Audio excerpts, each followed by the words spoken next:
Aleluia! Louvado seja o nome de Jesus. Queridos irmãos, nós louvamos ao Senhor pelas nossas crianças que estão sendo discipuladas. Vamos dar uma salva de palmas a todos os professores do discipulado infantil que têm feito um trabalho maravilhoso. Deus abençoe a vida de todos vocês. E você, papai e mamãe ou membro que deseja ofertar material para o ano de 2025, para o nosso discipulado infantil, está aberta aí, tá beleza? Os materiais, precisamos renovar ali os materiais para que os nossos filhos tenham muitas atividades diferentes e possam ser cada vez mais abençoados como eles já são. Amém, queridos? Sem mais delongas, eu estou muito animado para servir hoje a nossa igreja local, dando continuidade da série Esperança. Aleluia! Esperança. Quando você ouve essa palavra, o que vem no seu coração? Esperança. É exatamente isso que é a porção reservada por Deus através do Espírito Santo para ministrar aos nossos corações nessa manhã. Amém? Então vamos abrir o texto do Antigo Testamento, o livro de Miqueias, capítulo de número 5, versículo de número 2. Miqueias, capítulo 5, versículo de número 2. Aleluia! Porção hoje do Senhor para nós. Estamos nessa série que prepara o nosso coração para o Natal. Prepara o nosso coração para a celebração da encarnação do Deus homem. Louvado seja o nosso Senhor. O tema do nosso sermão de hoje é a esperança do nascimento de Jesus. Quem está comigo diz amém. E quem achou Miqueias capítulo 5, verso 2, diz amém. Quem não achou tem uma revelação divina chamada índice. Tem um índice lá, o número da página. E glória a Deus. Quem achou, acompanha a leitura. Faremos a oração e seguiremos com a exposição do sermão nessa manhã tão especial do dia do Senhor. Palavra de Deus para nós. E você, Belém Efrata, que é pequena demais para figurar como grupo de milhares de Judá, de você me sairá aquele que há de reinar em Israel, e cujas origens são desde os tempos antigos, desde os dias da eternidade. Oramos. Santo Jesus, você está caminhando no meio da igreja. Assim como o apóstolo João viu no livro de Apocalipse, tu és aquele que caminha entre os 7 candelabros. Tu és aquele que caminha no meio da igreja. Espírito Santo de Deus, nós te pedimos, seja real, visível e fale com a sua igreja. Espírito Santo de Deus, que saiamos daqui não com mais informações apenas, que saiamos daqui mais parecidos com Jesus, mais apaixonados pelo Senhor, mais esperançosos pelo dia do seu retorno e mais agradecidos porque o Senhor já veio e morreu numa cruz. Que o meditar do meu coração seja agradável a Ti, que eu não fique aquém, que eu não vá além do que o Seu texto, inspirado pelo Teu Espírito, tem a alimentar o Seu povo nessa manhã, em nome de Jesus. Aqueles que creem, diz amém. Você já se pegou impressionado com algo pequeno, aparentemente insignificante?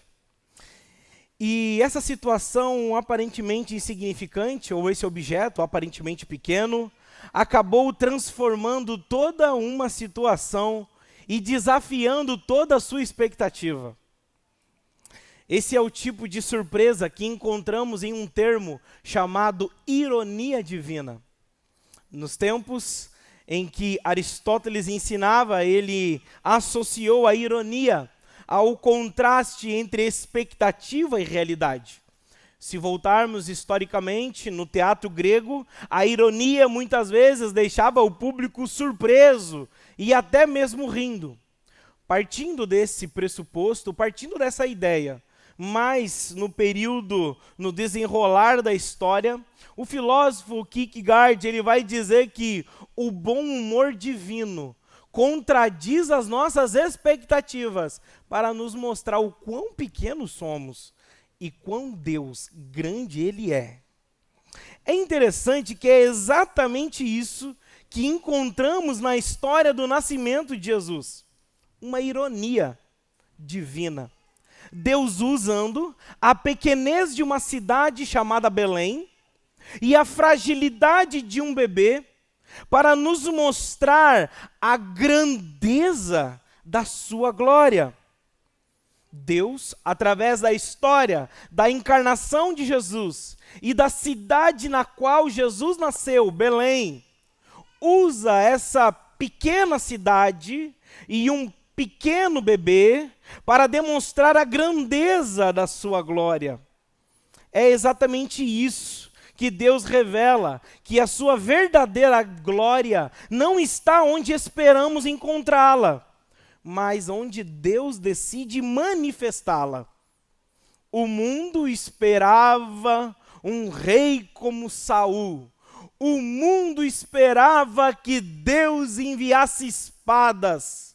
Deus enviou um bebê para solucionar o maior mal da humanidade, o pecado.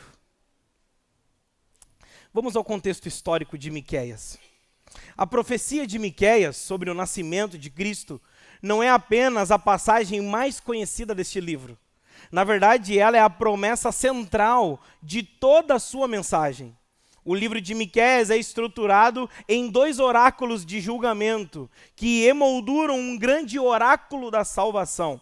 No coração desse oráculo da salvação está a profecia sobre um Salvador que viria de Belém, ocupando tanto o centro teológico do livro como o centro cronológico do livro, até porque o livro de Miqueias ficou guardado, ficou conhecido como algo muito importante, porque naquele livro havia uma promessa de que viria aquele que iria ser desde a eternidade e que viria naquela pequena cidade. Miqueias não apenas profetiza sobre o futuro do Messias, mas aponta para também a falha e o pecado do coração humano, lembrando o contraste claro entre Jerusalém, por exemplo, Jerusalém com toda a sua grandeza, se tornou um ídolo, se tornou um lugar, um poste ídolo de adoração a outros deuses. E acontece que Deus escolhe uma pequena cidade como Belém Efrata para figurar, para ambientar, para proclamar também o Deus que viria nascer. Isso mesmo. E o que é interessante também é a precisão dessa profecia. A precisão dessa profecia é algo incrível, porque acontece exatamente 700 anos depois. No capítulo 1 de Miqueias, previu os detalhes da invasão da Assíria sob Senaqueribe. E mais adiante, no capítulo 4, versículo de número 10, ele anunciou o cativeiro babilônico, que ocorreria 100 anos após a sua época. Embora os críticos modernos tentem desacreditar as predições, atribuindo acréscimos anteriores, o mesmo argumento não se sustenta em relação a Miqueias capítulo 5, versículo de número 2, porque é com precisão que Miqueias diz que o Salvador, o Rei de Israel, virá na cidade de Belém. Essa profecia era tão conhecida e confiável que quando Herodes perguntou aos estudiosos onde o Messias há de nascer, a resposta foi imediata. É claro, em Belém. Em Belém. É lá que ele vai nascer, em Belém da Judéia. Mateus 2, versos 5 e 6. Em Belém da Judéia, porque assim está escrito pelo profeta. E tu, Belém, em terra de Judá, não és de modo algum menor entre as principais de Judá, porque de ti nascerá o guia, com G maiúsculo, que há de apacentar o meu povo. Herodes, o governador da época, o imperador da época, pergunta onde há de nascer. Rapidamente os estudiosos foram no livro que tratava datava e traçava com confiabilidade o lugar que haveria de nascer. Ou seja, todo o argumento da crítica textual, da crítica moderna, em querer dizer que o livro, as profecias, foi documentada posteriormente, as profecias caem por terra, porque o próprio Herodes, no período de Jesus, confia na profecia e na precisão daquilo que Deus inspirou o profeta 700 anos antes de Cristo. Aleluia! Deus não é homem para que minta, Deus não é filho do homem para que se arrependa. Tudo que Deus falou se cumpre com precisão. Tudo que Deus falou se cumpre com mínimos detalhes. Portanto, a mensagem de Miqueias 5:2 é mais também do que uma predição precisa. É um sermão em si, revelando as características do Messias prometido e do propósito soberano de Deus na história. No centro da história desse plano está a vitória final do verdadeiro rei, que é Jesus Cristo, cuja vida transforma a esperança de Israel e também de toda a humanidade. Esse é o contexto do texto que nós lemos hoje. Mas a pergunta que fica é: qual é o pretexto?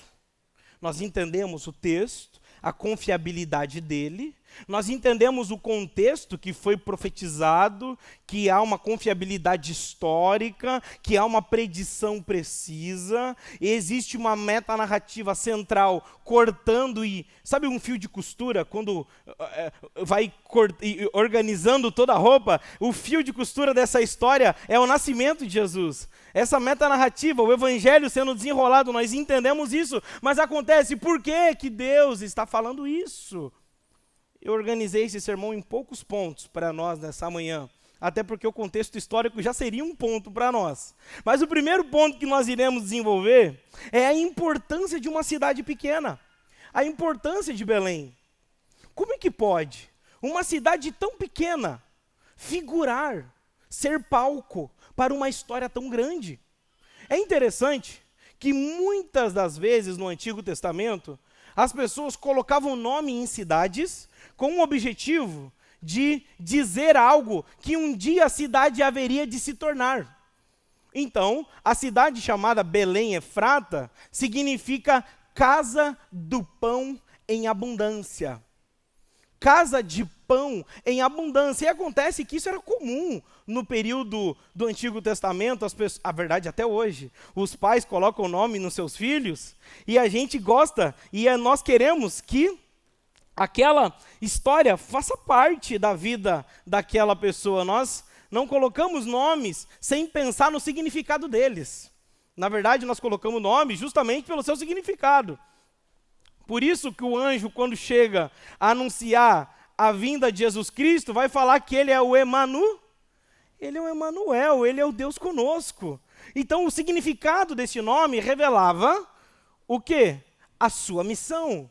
Deus conosco, Deus aqui com a gente. Assim como nós temos Jesus, o Salvador, o Redentor, aquele que vai morrer pelos nossos pecados. Assim como nós temos Jesus Cristo, exatamente, Cristo não é o sobrenome de Jesus, Cristo é a missão de Jesus. Cristo vem de Messias, que é Mashiach no hebraico, que significa o prometido lá do Antigo Testamento. Sabe, aquele que Deus disse que lá em Gênesis 3, no proto-evangelho, que haveria aquele que vai pisar na cabeça da serpente? Então, sabe aquele prometido? Sabe o servo sofredor? Sabe esse rei que vai nascer em Belém? Então, esse é o Cristo. Por isso que uma das atribuições a Jesus no Evangelho de Mateus é o Filho do Homem, que é o descendente. O descendente, aquele que é da linhagem real, é o Filho de Deus que vai nascer. Mas o que nós temos diante de nós é uma cidade pequena com um nome comum, casa de pão em abundância.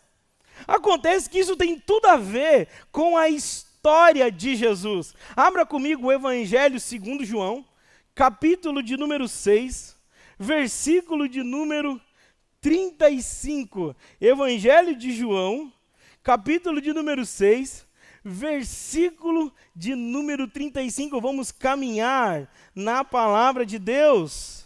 Olha o que Jesus respondeu. Quem achou diz amém. Jesus respondeu: eu sou o... Aleluia. Eu sou o pão da vida. Quem vem a mim jamais terá fome. E quem crê em mim jamais terá sede. Aleluia. Você está entendendo aqui, meu irmão? O que está acontecendo? Uma cidade que significa casa de pão em abundância, foi a cidade que figurou Jesus, que é o pão da vida. Essa cidade nunca cumpriu com tanta exatidão esse nome. Essa cidade, Belém Efrata, casa de pão em abundância, não era conhecida porque tinha as melhores padarias. Não era conhecida porque fazia os melhores pães. Na verdade, era um nome carinhoso, porque era uma pequena vila. Mas esse nome se cumpre com exatidão quando aquele que é o pão da vida nasce naquela cidade. E perceba, é casa de pão em abundância, porque Jesus Cristo não veio apenas para prover, apenas para dar aquilo que era necessário para agora. Jesus Cristo veio matar a nossa fome eterna. Jesus Cristo veio matar a nossa fome para sempre. O nosso desejo de vida eterna, o nosso desejo de grandeza é completamente suprido na grandeza do pão da vida. Irmãos, apenas uma casca, apenas um farelo deste pão da vida é suficiente para matar a nossa fome.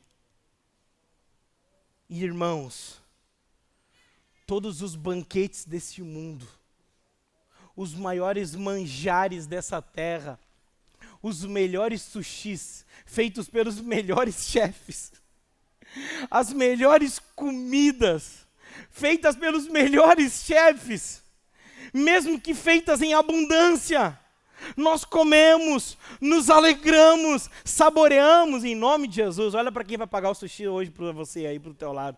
Quem que vai pagar o sushi para você hoje? Em nome de Jesus. Oh, glória do sushi, aleluia.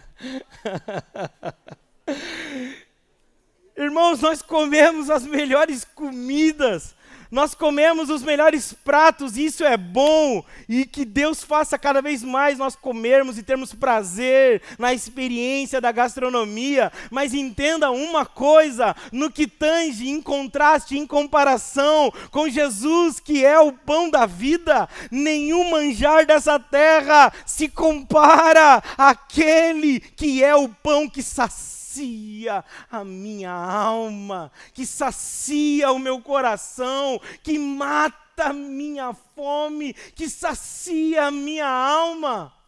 Jesus é o pão da vida. E nós temos também algo muito importante aqui. Uma pequena cidade. E esse é o meu segundo ponto. Uma pequena cidade com um grande propósito. Queridos irmãos, essa cidade, ela era especial, porque era uma pequena cidade. E Deus escolheu uma pequena cidade para executar um grande plano. Entenda uma coisa, para Deus realizar grandes planos, Ele não precisa de grandes cidades. Para Deus realizar grandes coisas na tua vida, você não precisa estar nas grandes cidades. Você só precisa estar no centro da vontade de Deus. Belém Efrata, uma pequena cidade, mas que figurou o propósito eterno de Deus. Você sabia que teve duas histórias do Antigo Testamento muito importantes, que Belém também figurou? A primeira, Ruth e Boaz. Quem já leu o livro de Ruth aqui, dá um glória a Deus. Olha que igreja de bereano, cara, coisa boa. Tem lugar que a gente vai ministrar, que a gente faz essas perguntas, é silêncio, assim, né? Coisa boa. Livro de Ruth, gente. Eu estava meditando nele hoje pela manhã, eu li ele rapidamente, e eu achei assim, relembrando a história, eu fiquei assim, maravilhado, cara. Essa história é maravilhada, Ruth e Boaz. Ruth diz para a sogra dela, Noemi: aonde tu fores eu irei, o teu Deus é o meu Deus, e ela segue ali, mesmo viúva, ela segue ali naquele caminho, em outro lugar, numa terra distante, um povo que ela não conhecia, mas ela segue ali por causa de uma aliança. Aí num dia colhendo espigas, ela colhendo espigas de um homem de negócios como Boaz, e Boaz tem o poder, meu irmão, não apenas de alimentar ela, mas de colocar a sua linhagem na linhagem real do nascimento de Jesus. E é exatamente isso que acontece. Uma mulher estrangeira entra na linhagem real de Davi, figurando aquilo que Jesus Cristo iria fazer com todos nós pecadores, incluindo judeus, gregos, bárbaros, incluindo todos. Nós que estávamos completamente desfigurados da imagem de Deus, completamente perdidos em nossos pecados, mortos em nossos pecados e delitos, sem a dignidade de Deus nos salvar, e Deus ainda assim vem ao nosso encontro e nos coloca na linhagem real da salvação e do Salvador, e nos promete uma herança eterna, incorruptível, que nós iremos desfrutar para sempre na eternidade. E essa história aconteceu em Belém. Olha que maravilha! E sabe aonde nós temos também um prelúdio, uma referência cruzada de Deus usando situações pequenas para mostrar para nós a grandeza do seu plano? Quem aqui lembra da escolha de Davi como rei? Quem aqui lembra? Gente, isso aqui é maravilhoso. Como é que Deus escolhe Davi? O profeta Samuel chega, inspirado pelo Espírito Santo, na casa de Jessé, e chegando lá na casa de Jessé, eu vim aqui amando de Deus para ungir o rei de Israel. E Jessé, o que ele faz? Ele coloca seu filho mais velho, primogênito. É óbvia essa escolha, porque olha isso, ele é o primogênito, ele é o mais forte, ele é o mais bonito, está aqui, ó. Aí Deus, não é esse não. 1 Samuel 16:6, certamente está perante o Senhor o seu ungido. No entanto, é isso que Jessé diz. Na hora que Jessé apresenta o mais velho, Jessé fala bem assim, certamente. Ou seja, é óbvio, né, cara, que agora é ele. Mas olha a ironia divina.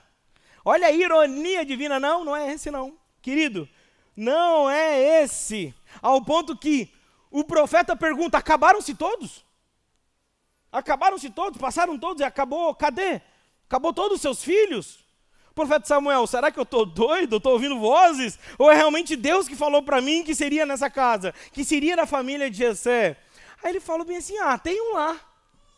Tem um lá que está lá trabalhando, mas assim, cara, não precisa. Você não vai perder tempo. Ele é um pastor de ovelhas. Ele está lá no meio pastoreando as ovelhas malhadas. Não, ele é pequeno demais, ele é feio demais. Sabe, eu acho que é por isso que Deus nos chamou, Guto. Né? É pequeno demais, é feio demais. Né, Eric? Então... Ele nem estava na conversa já. E Deus assim, cara, não, está lá longe, nada a ver isso daí. Jessé então menciona Davi, o caçula, que estava no campo cuidando das ovelhas. Aos olhos humanos ele era insignificante, mas aos olhos de Deus era ele o escolhido do Senhor. A grandeza dos homens não é a grandeza de Deus, e a grandeza de Deus não é o que para os homens é grande. Amém? Então, de Belém, nós temos agora o nosso terceiro ponto. A pequenez de Belém e a pequenez de um bebê. Um Deus que redefine a grandeza. É interessante, meus irmãos, que nós estamos pregando um versículo só hoje. Está percebendo? Estamos só em um versículo. Porque o pastor fez questão de ser só um versículo. Primeiro, porque é a perícope específica falando sobre isso, claro. Mas perceba, é uma perícope tão curta, é uma porção tão curta do texto, que fala de uma história tão grande. Perceba que tudo está conectado. Um pequeno versículo falando de uma grande história, uma pequena cidade figurando um grande propósito. Um pequeno bebê sendo a resposta de Deus para o grande problema do pecado da humanidade. Deus redefine o que é grande para nós. Tim Keller, ele diz assim, citação do canônico, né? Ironia. Canônico não, mas é ironia, vocês me entenderam. É que nem dizer Lewis, né? O Natal nos faz rir das nossas expectativas erradas. Esperávamos um trono e encontramos uma manjedoura. Esperávamos uma guerra e recebemos um bebê.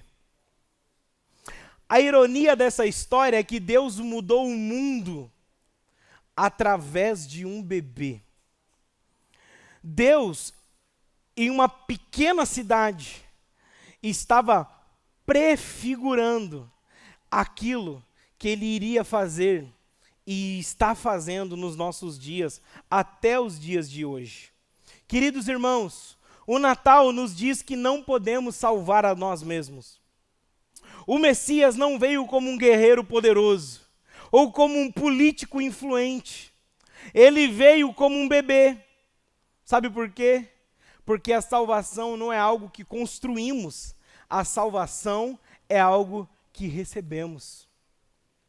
Você sabe diferenciar a pregação moralista da pregação centrada no Evangelho? Você sabe qual é a diferença? Na pregação moralista, é quando você termina o sermão e você sai da igreja dizendo assim, nessa semana eu serei o cara. Nessa semana eu vou para cima. Nessa semana, Deus, conta comigo. Que nem a oração de John Dutton, né? Deus, me dá saúde e um pouco de sorte e o resto eu cuido.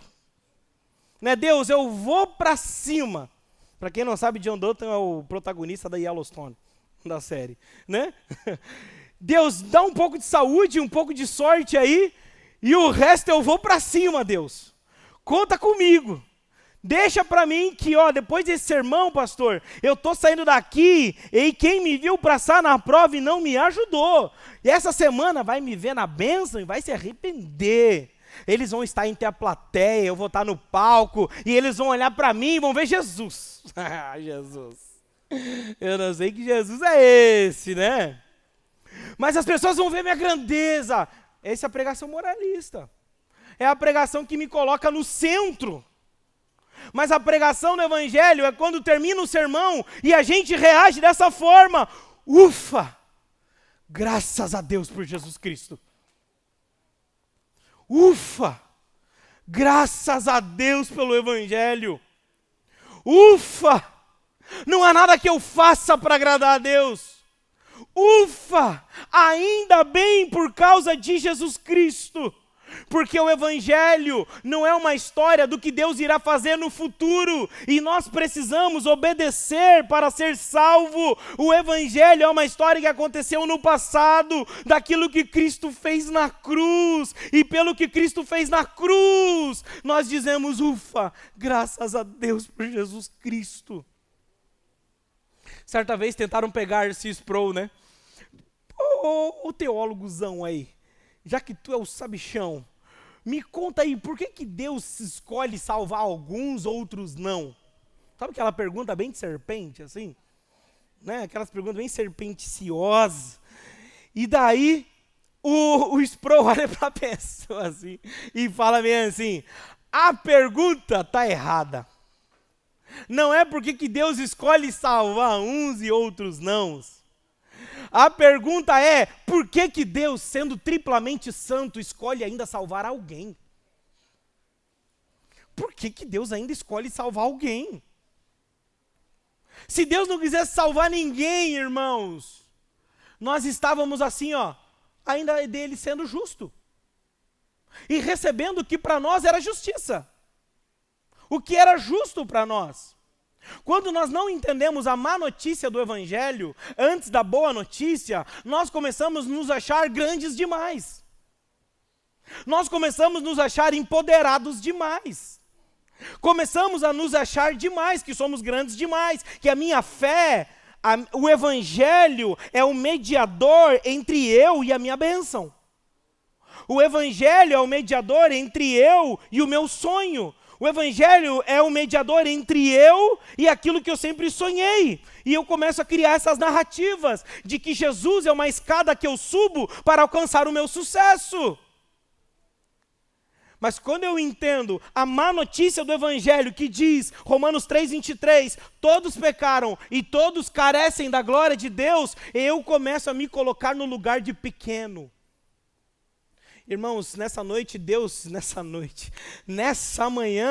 Deus está enxugando.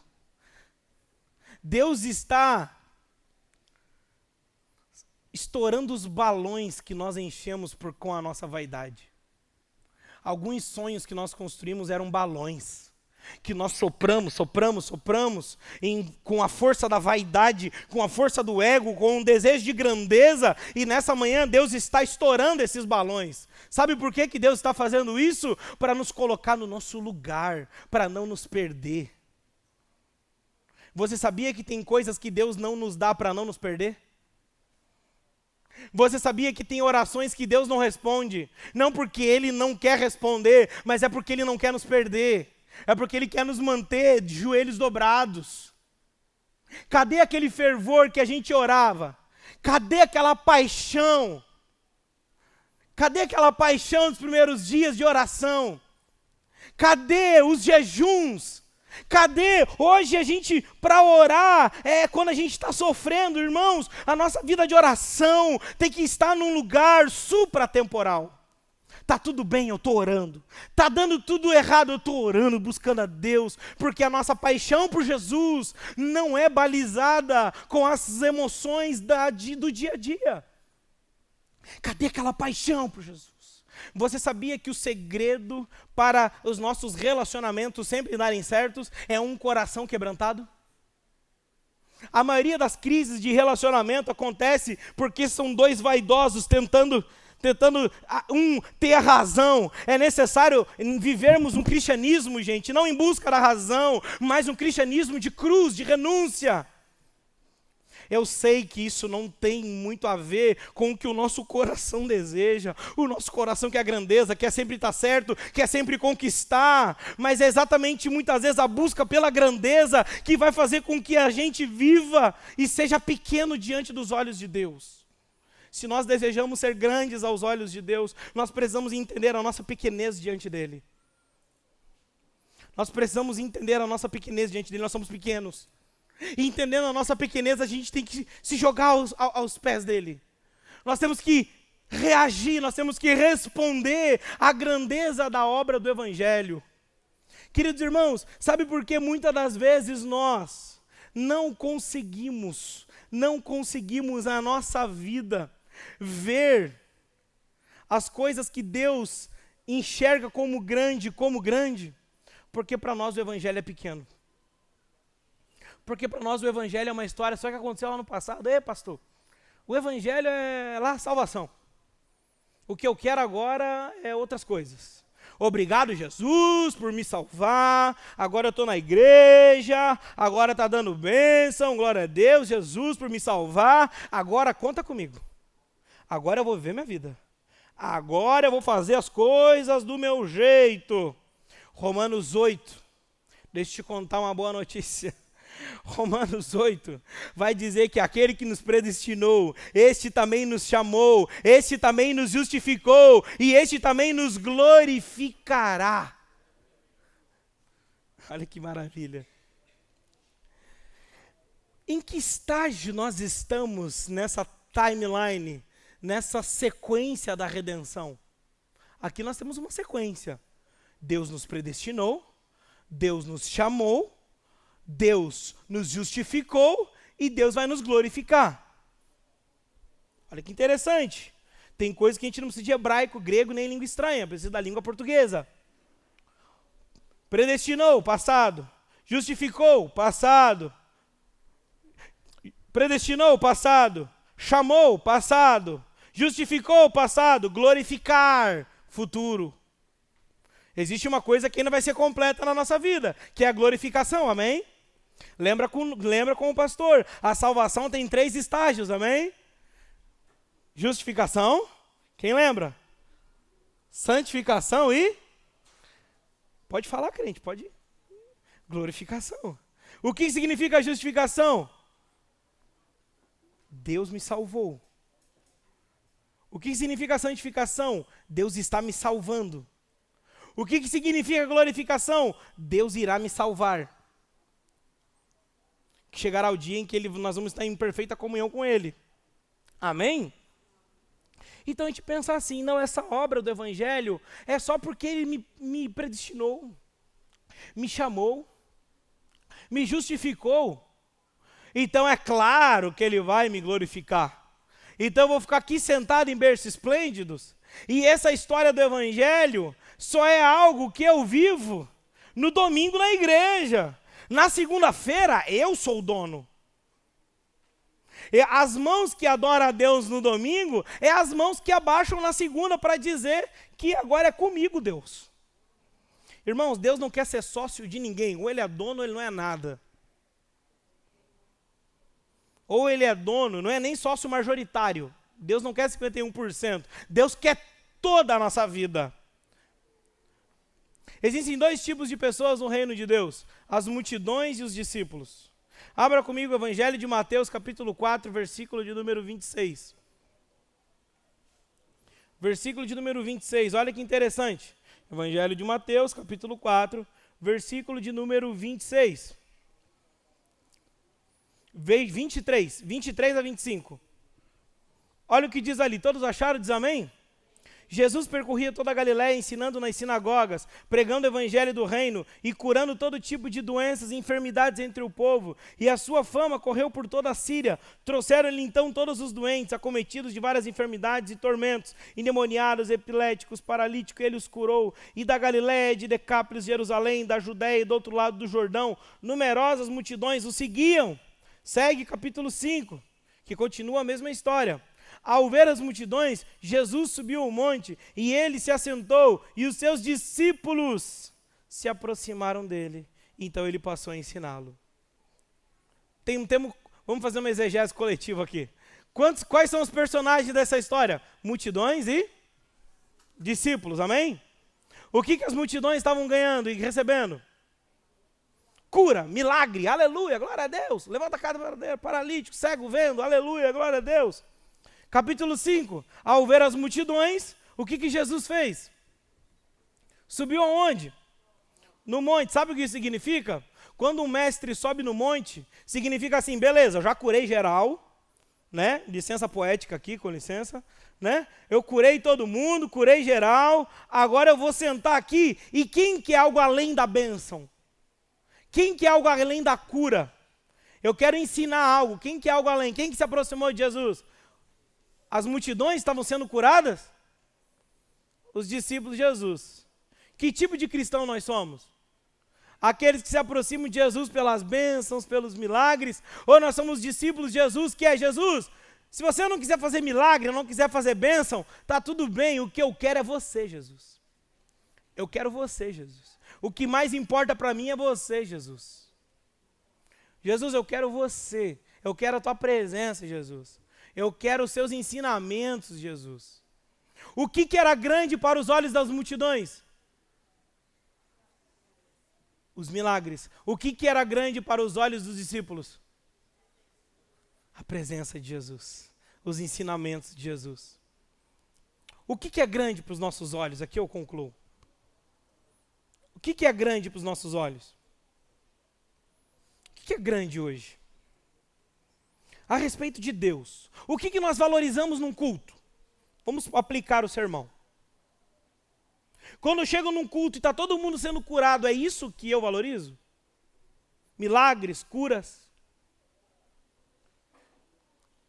Muitas vezes, irmãos, nós precisamos definir e decidir que tipo de cristãos devemos ser, para entender qual igreja eu devo congregar. Eu devo congregar numa igreja de multidão, que vai ovacionar, vai aplaudir milagres? Ou nós vamos congregar numa igreja de discípulos, que se importa com os ensinamentos, com a presença de Jesus? Que tipo de culto a gente valoriza? Quando todo mundo cai num apelo final? Ou quando nossa vaidade cai diante do confronto e do conforto do Evangelho? Qual é o maior milagre? Um paralítico andar? Ou um pecador se arrepender dos seus pecados? O que é mais difícil? E o que foi mais difícil para Jesus? Dar vista aos cegos ou nos dar a salvação? O que foi mais difícil para Jesus? Vamos lá, crente. Para curar um cego, ele faz isso aqui, ó. Mas para nos salvar, o que Jesus teve que fazer? Morrer na cruz. Isso é grande. Isso é grande. Isso nós temos que valorizar. O que é grande aos nossos olhos? Estamos vivendo o verão em Balneário Camboriú. E muitas das vezes nossos olhos podem ser roubados pelo espírito da luxúria da cidade. Muitas vezes nós podemos entrar debaixo do espírito da cidade. Nós podemos entrar debaixo do espírito da nossa região. Que grande são os arranha-céus. Grande é ter carro importado. Grande é eu ser grande diante dos homens, é a minha influência, é a minha visibilidade. Mas o que é grande diante de Deus? O que é grande diante de Deus? Muitas vezes, irmãos, a nossa luta não é contra o materialismo. Muitas vezes a nossa luta é com os nossos próprios desejos desenfreados. O que é grande para mim, pastor, não são as coisas. Eu conheço muita gente com muito dinheiro, que ama muito menos o dinheiro do que gente financeiramente mais humilde. Conheço muita gente financeiramente humilde que ama mais o dinheiro do que gente que tem dinheiro. Já entendeu isso? Entende? Essa lógica? Muita gente, principalmente quando a gente trazia os moradores de rua para morar dentro de casa. Gente idólatra do dinheiro, idólatra da autoimagem, mesmo naquela condição. Loucura, gente. É isso mesmo. Então não estamos falando de conta bancária aqui, amém? Não é isso que a gente está falando. A gente está falando do que o nosso coração pulsa. O que é grande para o nosso coração? Não, pastor, grande para mim é eu estar sempre certo. Grande para mim é eu sempre dar a vazão às minhas emoções, eu dar vazão aos meus sentimentos, dar vazão a isso. Isso é ser grande, é eu poder me provar, é eu poder provar meu ponto, que eu estou certo. Muitas vezes isso é grande para nós. O que é ser grande, gente? O que é grande para nós? Nós precisamos entender que a grandeza do Evangelho redefine a grandeza para os nossos olhos. Agora aqui eu concluo com o último ponto. É problema buscar grandeza? Será que é um problema buscar grandeza? Será que é um problema? O desejo por grandeza, será que é um pecado? Olha para quem está do seu lado e diga assim, ó, não. Mas acontece, por que que não? Irmãos, essa é a ironia. Essa é a ironia. Agostinho fala bem assim, ó, fizeste-nos para ti, e inquieto está o meu coração, enquanto não repousa em ti. Preste bem atenção, estamos concluindo, preste bem atenção. Deixe o Espírito Santo ministrar o seu coração. Deixe o Espírito Santo trabalhar no seu interior. Deus está falando com a gente. O nosso desejo por grandeza não é um erro, mas é um reflexo do Criador que é grande e glorioso. Então o problema com a grandeza não é o desejo por grandeza, mas é nós colocarmos o desejo por grandeza e saciar em coisas pequenas. Deus quer que o nosso desejo por grandeza seja redirecionado para aquele que é grande e não para as coisas dessa terra que são pequenas. Está entendendo? As coisas dessa terra são pequenas demais. As coisas aqui são pequenas demais. A vida é um vapor, gente. Você vai passar mais tempo na eternidade do que aqui. Aqui é um vapor. Saia da filosofia carpe diem, a idolatria do presente, vamos viver o hoje, vamos amar o hoje, só temos o hoje. Não, o cristão, ele tem o passado, o presente e o futuro. O cristão não tem só hoje.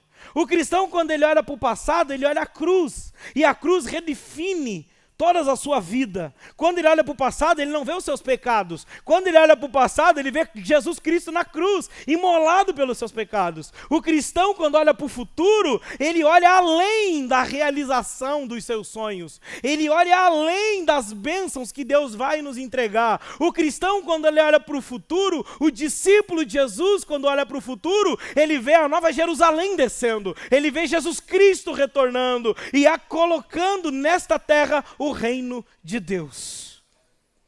Não é problema desejar ser grande, o problema é achar que esse desejo de grandeza vai ser saciado nas coisas pequenas. As coisas pequenas não vão nos saciar, gente. O que vai saciar o nosso desejo por grandeza é o nosso Deus, Senhor dos senhores, Rei dos reis, Mestre dos mestres, o grande eu sou, aquele que tem poder de fazer o nosso coração se acalmar, o nosso desejo por grandeza ser colocado em ordem. Portanto, repete comigo assim: nem todo mundo que será uma referência estará em evidência. E nem todo mundo que estiver em evidência será uma referência. Ser grande não é estar em evidência. Ser grande é ser uma referência.